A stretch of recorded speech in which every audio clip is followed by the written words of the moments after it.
Hi, you're on the Reddit Confessions channel. The shrimp skewers were burning. I didn't smell it right away. The cinnamon candles masked the smoke.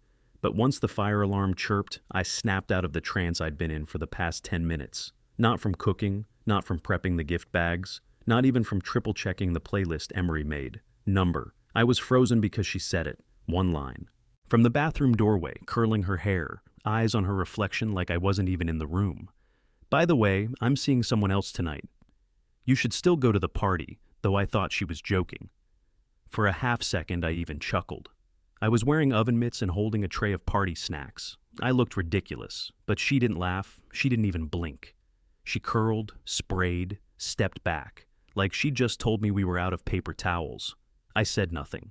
My brain took a full minute to catch up to my ears. I asked her to repeat it. She did. Calm, cold, barefoot.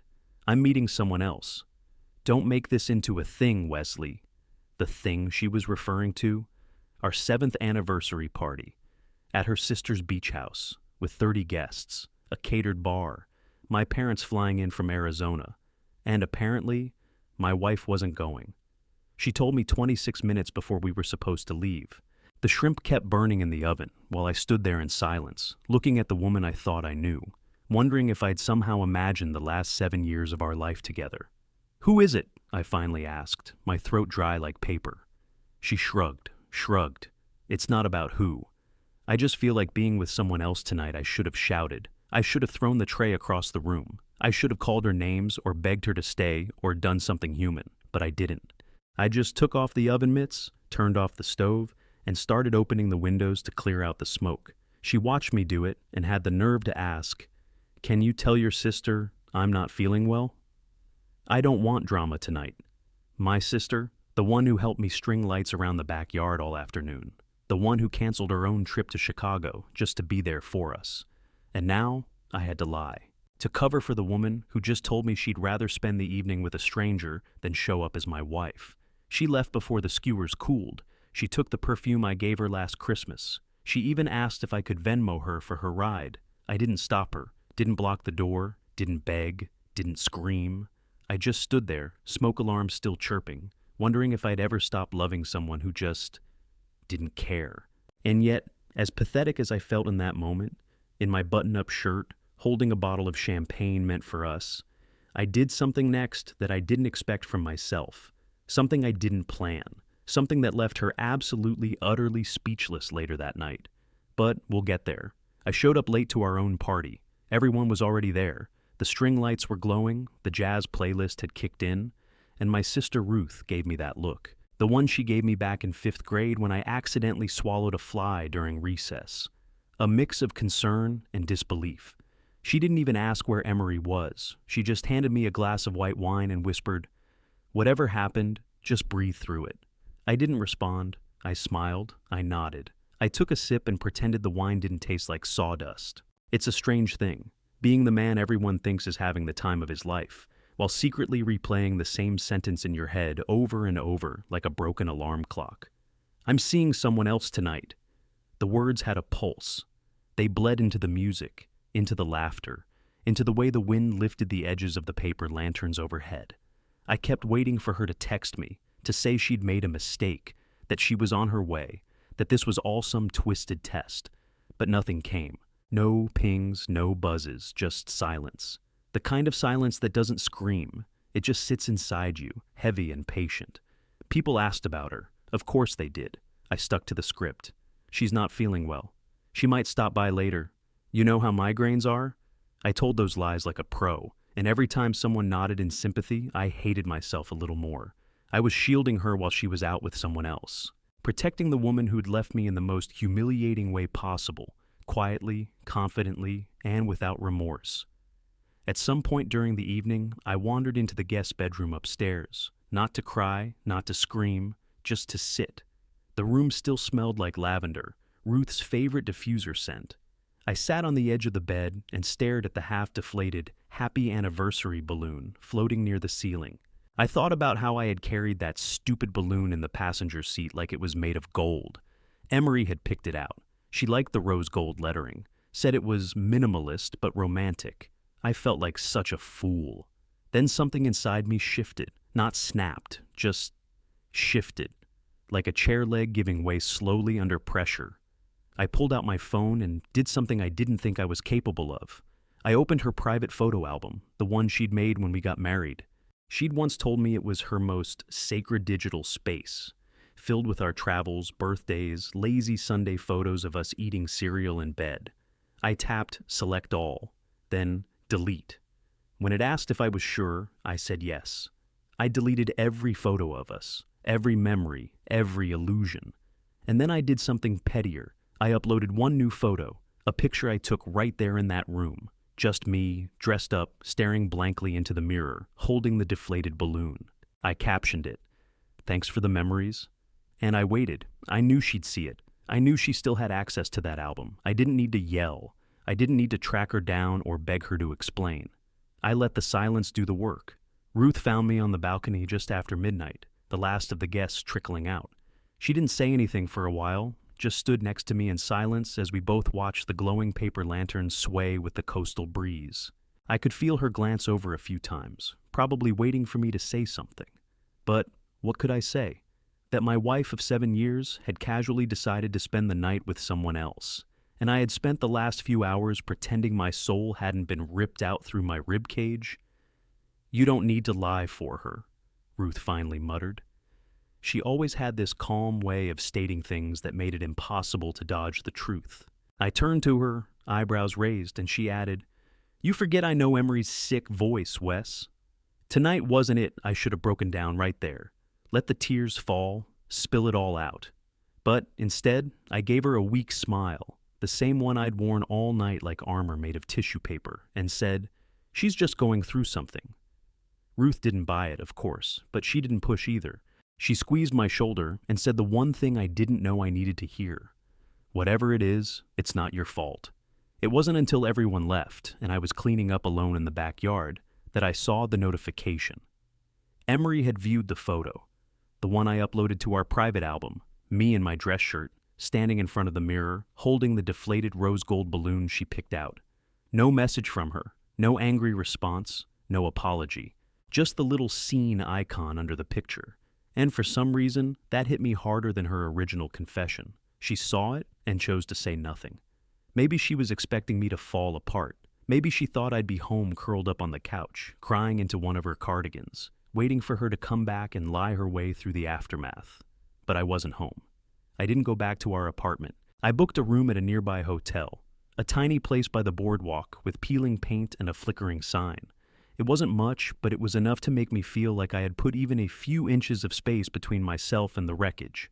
That night, lying on the stiff mattress, I stared at the ceiling and thought about all the tiny things I'd ignored. The late work meetings, the second phone she accidentally left at the gym, the way she stopped saying goodnight unless I reminded her. I wasn't blind, I was just too desperate to believe she'd never do something like this. And now, I was watching it unfold like a car crash in slow motion. Fully aware, unable to stop it, and feeling every shattered piece pierce through me. At 2:43 a.m., a message finally came through, from her. One line. "Can we talk tomorrow?" I stared at it for a long time. I didn't respond. Instead, I did something I never thought I'd have the nerve to do. I packed a small bag, took the party gift bags that were still in the trunk of my car, and dropped them off at her office. Every single one of them. 30 brightly colored bags with thank you notes she had signed 2 days before. I stacked them neatly outside the door of her building, took a photo, and sent it to her with a caption. "You forgot these. Just figured you might want to give them to whoever you're celebrating with." No reply, not then. But that morning, she didn't go to work, and that's when I knew I'd finally gotten under her skin.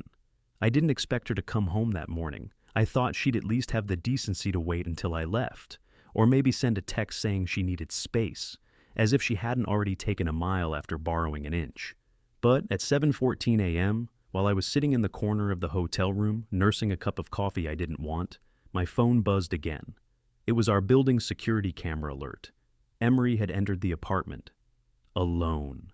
Hair messy, same dress, clutch in hand, and looking like someone who didn't sleep a second. I watched the footage 3 times. She paused in the hallway. She hesitated with her keys. She looked over her shoulder, like maybe someone had followed her, There was no joy in her posture, no trace of victory.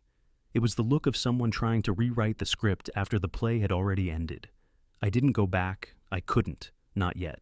Instead, I spent the day walking around aimlessly, avoiding our street, our neighborhood, anywhere that smelled like her perfume or played her favorite jazz playlist in the background.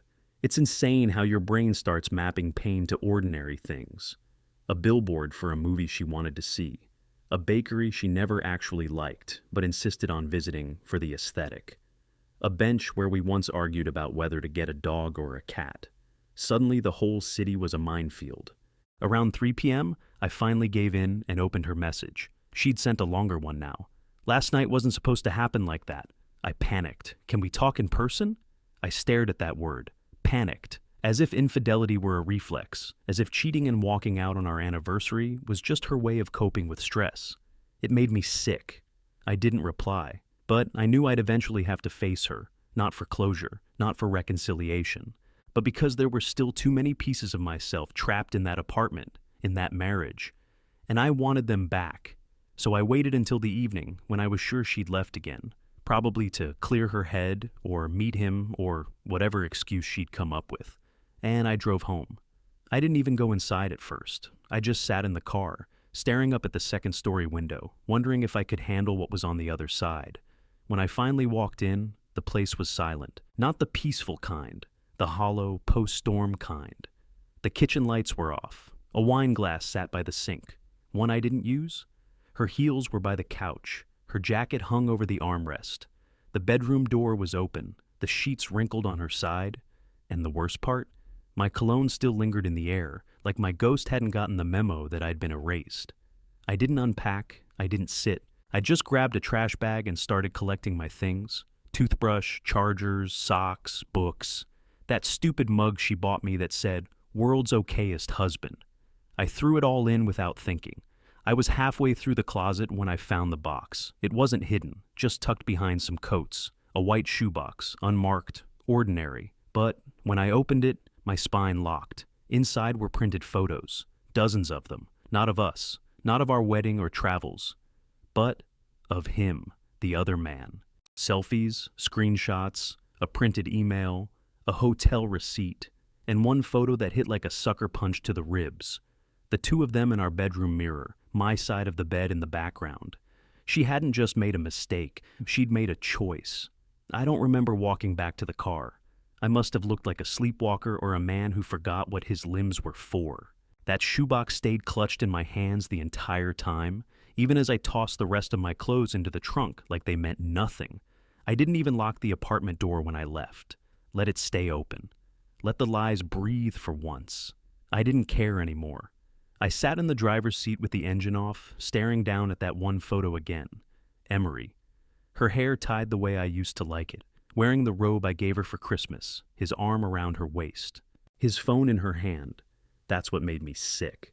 She took the photo herself, like it was something to remember, like it was a souvenir from the moment she finally crossed the line and never looked back. I couldn't cry. I wanted to, but my body had dried up. I just sat there, paralyzed, while the weight of everything settled onto my chest like wet cement. And the worst part, the twisted part, I still loved her. I hated her, but I loved her too, and that combination made me feel like the weakest man on earth. That night, instead of going back to the hotel, I drove to an empty parking lot behind the diner where we used to get pancakes after grocery shopping. I used to think it was one of those dumb routines couples grow out of, but now, I'd kill to sit across from her one more time, with syrup on the table, and pretend she still saw me as something more than disposable. But that version of her didn't exist anymore. Maybe she never did. Maybe I had built her in my head like a fantasy I was too scared to let go of. And now the reality was staring me in the face, printed on glossy photo paper. Around midnight, my phone buzzed. Another message from her. I saw the gift bags. Can we please talk? I need to explain. Explain what, exactly? That she'd fallen out of love? That he understood her better? That it wasn't physical at first, but then it just happened? I could practically write the script myself. I'd read enough Reddit threads to know how this story ends. The cheating spouse cries, the betrayed partner breaks, then somehow they pretend it's salvageable. But I wasn't in the mood for cliches. I wanted the truth, raw and ugly. So I replied with one line, "Meet me at the diner." 15 minutes. It was the only place where I could still hear my own thoughts. The booths were empty, the fluorescent lights buzzed faintly, and the waitress, Lydia, a tired but sweet woman who's been there for years, didn't ask questions when I sat down alone. She just poured the coffee and placed a menu in front of me like she always had. When Emery walked in, the bell above the door sounded louder than it should have. She looked different, not just in appearance, though her makeup was smudged and her hair tied carelessly, but in how she carried herself. Like someone walking into a courtroom, not a conversation. She sat down slowly across from me.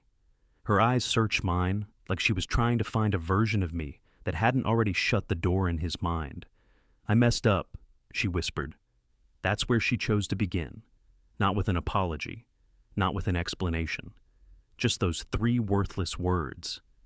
I didn't speak. I just pulled the shoebox out of my bag and slid it across the table. She looked down, confused at first, then pale when she opened the lid. Her hands trembled. One photo stuck to her finger, the one with the mirror, our mirror. She stared at the photos like they were evidence in a trial she didn't know was scheduled. Her fingers twitched as she tried to gather them up, like she could somehow hide the damage from the one person it was aimed at. I didn't help her. I let the silence stretch as she fumbled to reorder the pictures, her lips parting just enough to let out a breathy, "Wes, I can explain this." Explain? The mirror didn't lie. The timestamp on the hotel receipt didn't lie. The caption selfie that said, "Finally together," didn't leave much to the imagination. I didn't interrupt her. I wanted to hear what excuse she'd cooked up. I wanted to see if she'd blame stress, or isolation, or the cliche of drifting apart. But all she said next was, "It wasn't serious at first. I thought I'd stop." I blinked. Thought she'd stop? Like it was a habit she could outgrow. Like she tripped and fell into someone's bed and hoped gravity would stop next time. "I didn't mean to fall for him," she added, her voice cracking. There it was, the final nail. She'd fallen for him. This wasn't some one-night betrayal. This was an emotional affair that mutated into something physical and long-lasting. I had been edited out of her heart like a bad scene in a movie. "Why him?" I asked finally. My voice was calm, too calm. It made her eyes widen like she expected yelling, a scene, maybe even tears. But I'd done all that in the dark hours of the night when she wasn't around. Now, I just wanted answers. She hesitated. That split second told me more than anything. Not because she didn't know, but because she did, and didn't want to say it out loud. But then she did. Because he made me feel new. New. That word slammed into me like a punch to the stomach. Not happy, not loved. New, like I was a worn-out sweater, and he was a freshly opened box of whatever trend she was chasing next. I wanted to laugh. I actually considered it, because all these years I spent loving her, protecting her, building a life with her. It was all undone by some guy who offered her the thrill of novelty. I leaned back, staring at the person I once thought would be my forever. "You didn't want a partner, Emery. You wanted a reset button." She winced, but I didn't care. I had given her everything, my time, my trust, my loyalty, and all she wanted was to feel new. Then maybe she deserved everything that came next. I stood up, leaving the box on the table. She called out my name, but I didn't stop. Not because I was walking away from her, but because I was walking towards something I never thought I'd find again. Myself. As I pushed the diner door open, she chased me outside, grabbing my arm. "Please, Wes, don't do this. Don't leave like this." I turned to her. "You left a long time ago. I'm just catching up." She stood frozen on the sidewalk, clutching her coat like it would protect her from the cold creeping in. I didn't look back again. I didn't need to, because as I drove away for the first time in months, I didn't feel weak. I didn't feel lost. I felt like the fog had. The strange thing about heartbreak is that it doesn't hit all at once. People always think it's one big breakdown, a sobbing mess on the bathroom floor, or a dramatic scene in the rain.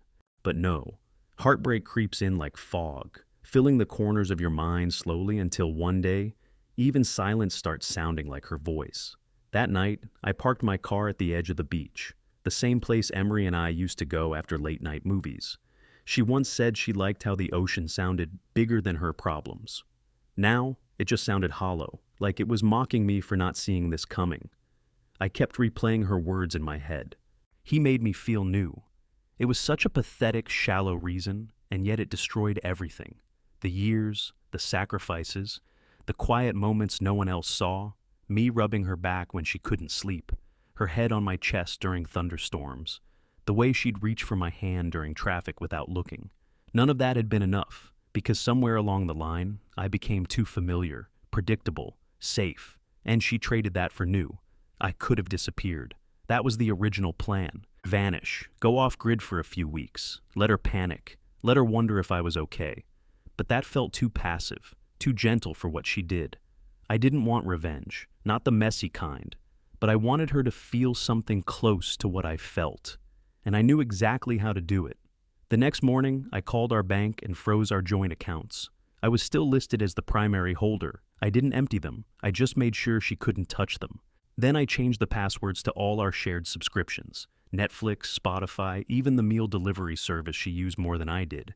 It wasn't about the money, it was about the message. I was done making her life convenient. Then I sent her one final message. I left a letter for you at home.